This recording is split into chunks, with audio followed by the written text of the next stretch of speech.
Bien écoutez, on a le sentiment que la région, au travers de son président, se sent prisonnière des engagements pris auprès à la fois des transporteurs à La Réunion, mais également auprès des filiales du groupe, les filiales des majors du bâtiment, hein, à savoir les entreprises du groupement NRL, GTOI, SBTPC, Vinci CT, et qui semblent être en position délicate pour rebondir face à leur incapacité à approvisionner le chantier en matériaux.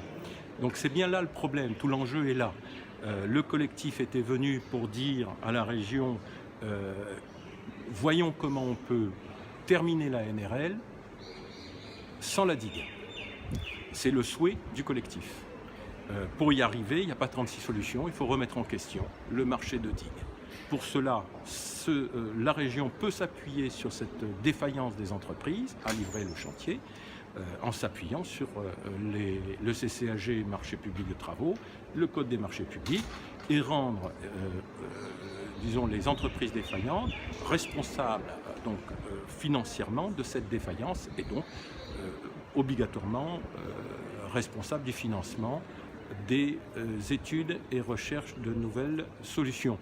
Et pour cela, nous avons demandé à la région de nous revoir dans l'espoir d'examiner ce scénario et d'examiner toutes les autres solutions possibles.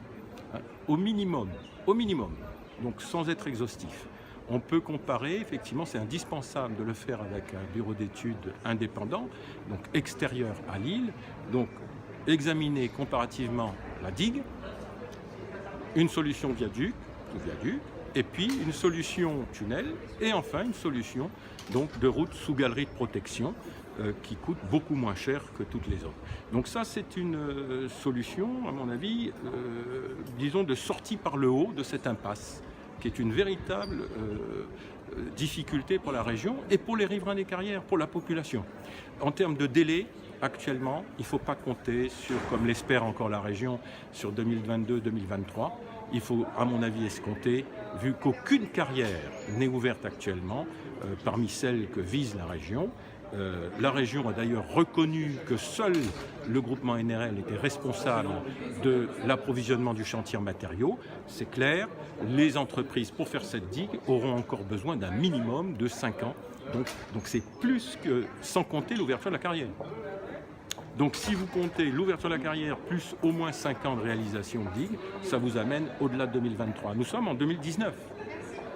Donc vous irez 2025, probablement 2026. Donc livraison de cette digue. Donc c'est impossible de penser autrement. Donc les délais qui sont face à nous autorisent de rebondir, de changer le fusil d'épaule et de trouver une autre solution moins chère, d'accord, sécurisée, indispensable et respectueuse de l'environnement et de la population. Donc ça c'est possible, c'est encore possible, donc il faut rebondir.